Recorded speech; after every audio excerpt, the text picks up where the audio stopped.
Ramakrishnan sir, உங்ககிட்ட இருந்து start பண்றேன். வரும் 2026 சட்டமன்ற தேர்தலில் திமுகவுக்கு பெரிய சவாலாக இருக்கக்கூடியது அதிமுக கூட்டணி அப்படின்னு எடுத்துக்கலாமா? கண்டிப்பாக. அதாவது புரட்சித்துறை ஒரு படத்தில் ஒரு பாடல் சொல்லுவார், காலம் நெருங்குது கதை முடிய காட்டு கூட்டத்திற்கு விதி முடிய நீதிக்கு தலைவன் படத்தில் சொல்லுவார். அதாவது இன்றைக்கி அந்த சூழ்நிலையில் அண்ணன் எடப்பாடியார் 181 சட்டமன்ற தொகுதி எழுச்சி பயணத்தை முடித்துவிட்டு இன்றைக்கி கூட்டணி பலமாக இருக்குது. உங்களுக்கு இங்கே கேள்வியே ஒவ்வொரு நாளும் ஸ்ட்ராங் ஆகிக்கொண்டே இருக்கும் அதிமுக. பலம் வாய்ந்த கூட்டணி. அப்போ 8 கால் பூச்சி எத்தனை காலம் கேட்குற மாதிரி இருக்கீங்க. பலம் வாய்ந்த கூட்டணி எல்லா கட்சியும் ஸ்ட்ராங்காக வந்துட்டு இருக்கு இல்லைங்களா? ரெண்டாவது இன்னைக்கு தைப்பூசம், காலையில் முருகன் கோயில் போயிட்டு வந்திருக்கிறேன்.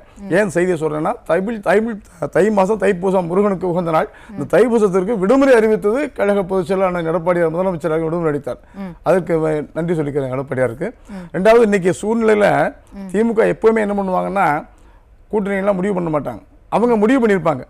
ஆனால் மற்ற கூட்டணி கட்சிகளை கடைசி நேரம் வரைக்கும் அந்த ஒரு டென்ஷனே வச்சுருப்பாங்க. இது உண்டா இல்லையா, எவ்வளோ கொடுப்பாங்க ஏற்கனவே முடிவு வச்சுருப்பாங்க. இங்கே முடிவு பண்ணி வச்சுருப்பாங்க, சீட்டு வச்சுருப்பாங்க கையில். கொடுக்கும்போது என்னென்னா, முதலே கொடுத்தாச்சுன்னா அது வேணும் இது வேணும் கேட்பாங்க, அந்த தொகுதி கேட்பான் இந்த தொகுதி கேட்பான், பஞ்சாயத்து வரும், பிரச்சனை வரும். அதனால கடைசி நேரத்துல இழுத்தடிப்பு தானே இது. அவ்வளவுதான், லாஸ்ட்ல என்ன இருக்கோ மிச்ச மீதி கொடுத்துடலாம்ன்ற மாதிரி. மிச்ச மீதி எல்லாம் இல்ல, அவங்களுக்கு உண்டானது ரெடியா வச்சிருக்காங்க. அந்த கடைசி நேரம் இழுத்துக்கிட்டே போனோம்னா அவங்க வேற எங்கேயும் போக முடியாது. எல்லா கடையும் சாத்திடுவாங்க. அப்ப நம்ம கிட்ட சாமான் வாங்கி ஆகணும், பொருள் வாங்குறதுக்கு இதான் வாங்கி. அந்த கூட்டணி கட்சிகளுக்கும் தெரியும் தானே, இதுதான் வேற வழி இல்லை. இன்னைக்கு சிலர் சொந்தங்கள்ல வாழ்றாங்க, சிலர் பந்தங்கள்ல வாழ்றாங்க, சிலர் நிர்பந்தங்கள்ல வாழ்றாங்க. அதான் சொந்தமா பந்தமா நிர்பந்தமா இன்னைக்கு கூட்டணி கட்சியில் போல் நிர்பந்தத்தில் இருக்கு. இன்னைக்கு வேற எங்கேயும் போக முடியாது. ரெண்டாவது, அது வைகோவா இருக்கலாம், விடுதலை சக்தியா இருக்கலாம், கம்யூனிஸ்டுகளா இருக்கலாம், திமுகவா இருக்கலாம். இவங்க எல்லாருமே பூச்சாண்டி வரான் சாப்பிட்டு குழந்தை மிரட்டுற மாதிரி பாஜக உள்ள வந்துடும், பாஜக உள்ள வந்துடும், பாஜக உள்ள வந்துடும் எவ்வளவு நாள் சொல்லிட்டு இருப்பீங்க? இன்னைக்கு இஸ்லாமிய சகோதரர்களே தெளிவா இருக்காங்க. முந்தா நாள் சட்டமன்றத்தில் இப்போதைக்கு வைகோவா இருக்கட்டும் சரி, கம்யூனிஸ்ட் கட்சிகளா இருக்கட்டும் சரி, கிடைக்கிற தொகுதிகளை கேட்டு பெறக்கூடிய ஒரு நிலையில இருக்காங்களேன்னு வச்சு கேட்டு பெற நிலைமை இல்ல, கொடுக்கறது வாங்கி பெற நிலையில இருக்காங்க. கிடைக்கிற தொகுதியை வாங்கிக்கிற மாதிரி இருக்காங்க. ஆனா காங்கிரஸ் அதுக்கு அப்பாற்பட்டல இருக்கு. அவங்களுக்கு வேற வழி இல்லைங்க. உதாரணத்துக்கு அதிமுக கூட்டணிக்கு வர முடியாது, இங்க பாஜக கூட்டணிகள் வர மாட்டாங்க. ரெண்டாவது வேற எங்கேயும் புது கட்சிகள்லாம் போய் அவங்களால ஒன்றும் பண்ண முடியாது. அவங்க பெரிய ஸ்ட்ராங்கான பலமெல்லாம் ஒன்றும் கிடையாது. ஆக நிர்பந்தத்தின் அடிப்படையில் வேற வழி இல்லாமல் இருக்கா. நல்லா தெரிஞ்சுங்க, 2024 நாடாளுமன்ற தேர்தல் நடக்குது. அந்த தேர்தலில் கார்த்திக் சிதம்பரம் சிவகங்கை நாடாளுமன்ற தொகுதியில் ஒரு இக்கட்டான இருக்காரு. அங்க இருக்க காங்கிரஸ்காரனே பிடிக்காது, திமுக பிடிக்காது, ஆனால் ஜெயிக்கிறார். கரூர் தொகுதி ஜோதிலட்சுமி மணி அவர்களுக்கும் அங்கே லோக்கல் காங்கிரஸுக்கும் செல்வாக்குல, திமுகவும் செல்வாக்கு, ஜெயிக்கிறாங்க. அப்போ அந்த நிர்பந்தத்தில் எல்லாம் வந்துருவாங்கிற நம்பிக்கையில் கடைசி வரைக்கும் முட்டி மோதி பார்ப்போம். முட்டி மோதுறதெல்லாம் தொண்டர்களுக்காக நாடகம். அந்த கூட்டணி கட்சி தலைவர்களே நாடகம் தான் போடுறான். அவங்க தெரியும், முதல்ல சொல்லிட்டாங்க இவ்வளவுதான், ஒரு கதை இவ்வளவுதான், உயர் இவ்வளவுதான், உனக்கு இவ்வளவுதான்.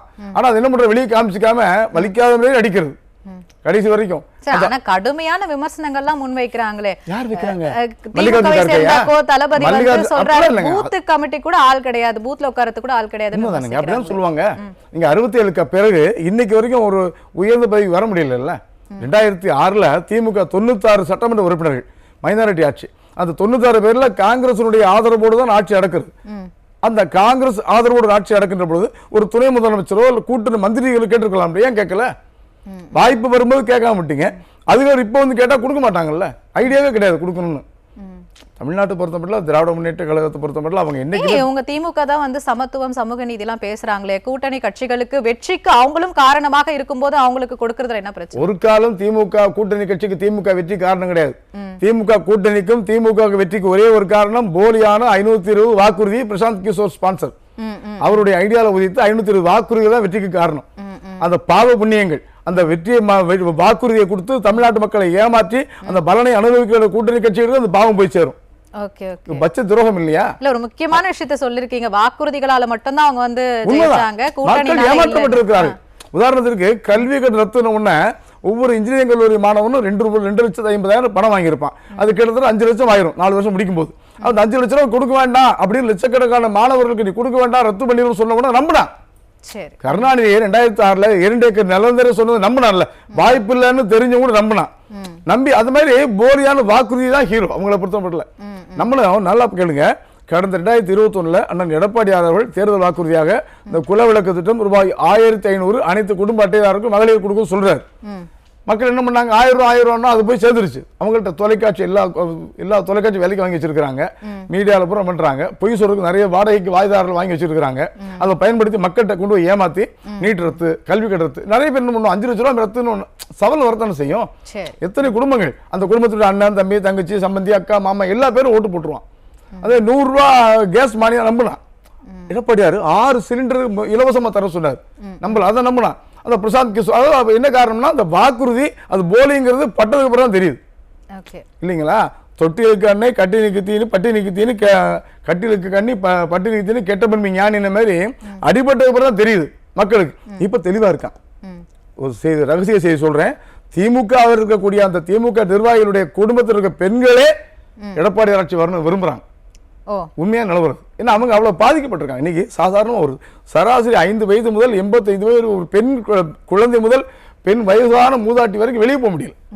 பாதுகாப்பு இல்லைங்க. அவங்களுக்கே தெரியுது, என்னடா இது நம்ம வீட்டுல பொம்பளை பிள்ளை இருக்கு நினைக்கிறாங்கல்ல. அந்த உணர்வு இருக்கும் போது அவங்க எந்த கூட்டணி கட்சி சொல்ற மாதிரி வாக்குறுதிகளால தான் திமுக ஜெயிச்சாங்க அப்படின்னா கூட்டணியை இறுதி செய்யாம இருக்கிறதுக்கு அதுதான் ஒரு காரணமா? அவ்வளவுதான். மறுபடியும் போய் சொல்லுவோம். 2 ஏக்கர் நடந்துற சொன்னாரு, இவர் 1000 ரூபாய் தரேன் சொன்னாரு, 2 கோடி 20 லட்சம் குடும்பத்துக்கு 1000 ரூபாய் தரேன் சொன்னாரு, 100 ரூபாய் மானியம் தரேனாரு, நகை கடை ரத்து பண்றாரு, நீட் ரத்துனாரு, கல்வி கடன் ரத்துனாரு, நம்பினாங்க. இப்ப நீ இனோவா கார் தரேன்னா நம்ப மாட்டான். அவன் நடிச்சிட்டு இருக்காங்க, ஆளுக்கு ஒரு வீட்டுக்கு ஒரு கார் கொடுத்துருவோம் அப்படின்னு. ஆனா நம்ப மாட்டான். எவ்வளவுதான் மடிக்காம நடிப்பான், மக்களுக்கு தெரியுது, கூட்டணி கட்சிக்காரன்னு தெரியுது. பொது மேடைகள்லாம் வந்து கை எங்களை விட்டு போகாதுன்னு சொல்றாங்க, கூட்டணி பலமா இருக்குன்ற மாதிரி கை வந்து போகாதுன்னு நான் ஒத்துக்கிறேன். ஏன்னு கேட்டா மல்லிகார்ஜுன கார்கேயோ அல்லது ராகுல் காந்தியோ ஒரு அறிக்கை விடல வெளியேனும். இங்க இருக்கக்கூடிய ஒரு சிலர் வந்து அவங்க என்ன கேட்கறாங்க, மாணிக் தாகூர் ஜெயிச்சது எங்களால ஜெயிச்சேன்னு கேட்கறாங்க. திருப்பி அவங்க ஜெயிச்சாங்க இவங்களால சொல்ல முடியலையே, சொல்லணும். 2 கூட்டணி. நான் என்ன கேட்கிறேன், 67 அண்ணா மார்ச் 6ஆம் தேதி முதலமைச்சர் ஆனதுல இருந்து இன்னைக்கு வரைக்கும் காங்கிரஸ் எந்திரிக்க முடியல. ரெண்டாவது திமுக கூட இன்னைக்கு வரைக்கும் தனியான வரலாறே கிடையாது.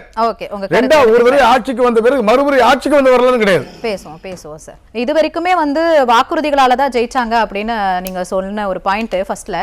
அதே வாக்குறுதிகளை சேர்த்து இப்ப 2026 தேர்தலை கொடுக்க போறாங்களா? எப்படி தேர்தலை எதிர்கொள்ள போறாங்க? புதுசா ரெடி பண்ணுவாங்க. எடுபடாது.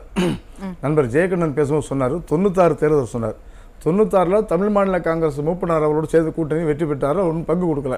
அதே சமயத்தில் டி நகருடைய சட்டமன்ற உறுப்பினர் செல்வகுமார் ஒரு பிரச்சனையை சட்டமன்றத்தில் பேசும்போது அன்றைய முதலமைச்சராக மறைந்த கருணாநிதி என்ன சொன்னார் கேட்டீங்கன்னா, மூப்பனார் தமாகவுடைய தலைவர் மூப்பனார் அவருடைய கட்சியில எம்எல்ஏ இருக்கிற டி நகர் செல்வகுமார், டாக்டர் செல்வகுமார் அவர் சட்டமன்ற பிரச்சனையை பேசுறாரு. இந்த மாதிரி சூழ்நிலை பிரச்சனையை பேசும்போது அதுக்கு என்ன பதில் சொல்றாரு, குரங்கு தன் குட்டியை விட்டு ஆழம் பார்க்கறது. மூப்பனார் குரங்கு சொன்னவர் கருணாநிதி. 2001 பாருங்க, நாகரிகம் தெரியாது அவங்க திமுக டிஎன்ஏலே நாகரிகம் இருக்காது. உண்மையை சொல்றேன். 2001 அண்ணன் சொன்னார், ஜெயகண்ணன் சொன்னார், 2001 சொன்னாரு. 2001 திமுக கூட்டணியில பாரதிய ஜனதா கட்சி இருந்தது. அது மட்டுமல்ல, திமுக கூட்டணியில ப. சிதம்பரம் பாரதிய ஜனதா கட்சி கூட்டணியோடு இருந்தார். ஜனநாயக பேரவை திமுக பாரதிய ஜனதா கட்சி கூட விடுதலை சிறுத்தை திருமாவளவன் இருந்தார், அன்னைக்கு ராஜகண்ணப்பன் இருந்தார். அது மட்டுமல்ல, ஒரு முக்கியமான செய்தி, அன்னைக்கு திமுகவோட பாஜக கூட்டணியில் ஜெயமாறன் இருந்தார். பயங்கரவாத மதவாத சொல்ல ஜெயமாறன் கூட்டணி இருந்தார், சிதம்பரம் கூட்டணி இருந்தார். அதனால அந்த கூட்டணி பாஜக உள்ள சொல்லலாம். இன்னைக்கு வந்து அந்த மதவாத கட்சி கூட்டணி கட்சி இதெல்லாம் வந்து உடைத்தறிக்கப்பட்டது அப்படின்னு எடுத்துக்கலாம். அவங்க வேணும்னா சேர்த்துக்கலாம். குறுக்கீட்டுக்கு மன்னிக்குவோம். அண்ணன் சொல்லக்கூடிய கூட்டணி கட்சிக்காரர்கள் அனைவருமே திராவிட முன்னேற்ற கழகத்தோடு தான் எங்களுக்கு கூட்டணி, பாரதிய ஜனதாவோடு இல்லை என்று சொன்னாங்க. என்னங்க குழந்தைங்க சட்டமன்ற தேர்தல் வந்து பாரதிய ஜனதாவோட கூட்டணியே வச்சது இல்லைன்றீங்களா? தேசிய அளவில் இருக்கிற கூட்டணியில நாங்க இணையில, சட்டமன்றத்துக்கு தான் எங்களுடைய தேர்தலுக்கு தான் எங்களுக்கு கூட்டணி உடன்பாடு அப்படின்னு சொன்னாங்க. கேக்குறேன், ஒரு சட்டமன்ற விடுதலை சிறுத்தை கட்சி நிக்குது அந்த கூட்டணியில, அந்த விடுதலை சிறுத்தை கட்சி நிக்கிற தொகுதியில பாரதிய கட்சிக்காரர் யாருக்கு ஓட்டு போடுவான்? அப்ப பிஜேபி நிக்கிற இடத்துல விடுதலை சிறுத்தை யாருக்கு ஓட்டு போடுவான்? கூட்டணி தர்மம் இருக்குல்ல. அப்ப திமுக கூட்டணி என்ன ஜவாப் கேட்டுறீங்க? தேர்தல் உடன்பாடு கட்சி கூட்டணி இருந்துச்சா இல்லையா? அன்னைக்கு விடுதலை சிறுத்தை அன்னைக்கு இருந்துச்சா இல்லையா? பாஜக கூட்டணியில திருமாவளவன் இருந்தாரு, ஜெயமாறன் கட்சி வச்சிருந்தாரு, சிதம்பரம் இருந்தாரு. உங்களுக்கு தேவைன்னா வச்சுக்கிறீங்க, இல்லனா எங்க இன்னும் சொல்லுவீங்க. இப்ப என்னோட கேள்வி என்னன்னா, இந்த 2026 தேர்தல இதுவரைக்குமே கூட்டணியை இறுதி செய்யப்படாம திமுக இருக்கு. அதிமுக ஒவ்வொரு நாளும் வந்து கூட்டணியை இறுதி செஞ்சு ஸ்ட்ராங் ஆகிட்டே போயிட்டு இருக்கு. இவங்க வாக்குறுதிகளால தேர்தலை எதிர்கொள்வாங்களா இல்ல பிரச்சாரத்தினால எதிர்கொள்வாங்களா? எப்படி எதிர்கொள்ள போறாங்க? தேர்தலும் வாக்குறுதிகள் போலியான வாக்குறுதி கொடுப்பாங்க. கூட்டணி கட்சிகள் யாரும் போக மாட்டாங்க திமுக விட்டு. ஒரு நிர்பந்தத்தில் வச்சிருக்காங்க. கடைசி வரைக்கும் பீகார்ல பார்த்தோம்ல, கடைசி வரைக்கும் வச்சிருந்து கடைசியில் அவங்கள பண்ணிட்டாங்க. அந்த மாதிரி தான் இங்கே என்ன பண்ணுவோம்னா கடைசியில் விடவும் மாட்டாங்க, வச்சுக்கவும் மாட்டாங்க. பூசணமே இருக்கணும், பூசாமே இருக்கணும், அப்படிதான் வச்சுட்டு இருப்பாங்க கடைசி வரைக்கும். அது விடுதலை சிறுத்தை கூட்டணி, விடுதலை சிறுத்தைக்கு ஒரு கொடியேற்ற கூட அனுமதி தர முடியல. கம்யூனிஸ்ட் கட்சிக்கு அவ்வளவு பிரச்சனை இருந்தாலும் கூட இருக்காங்கல்ல.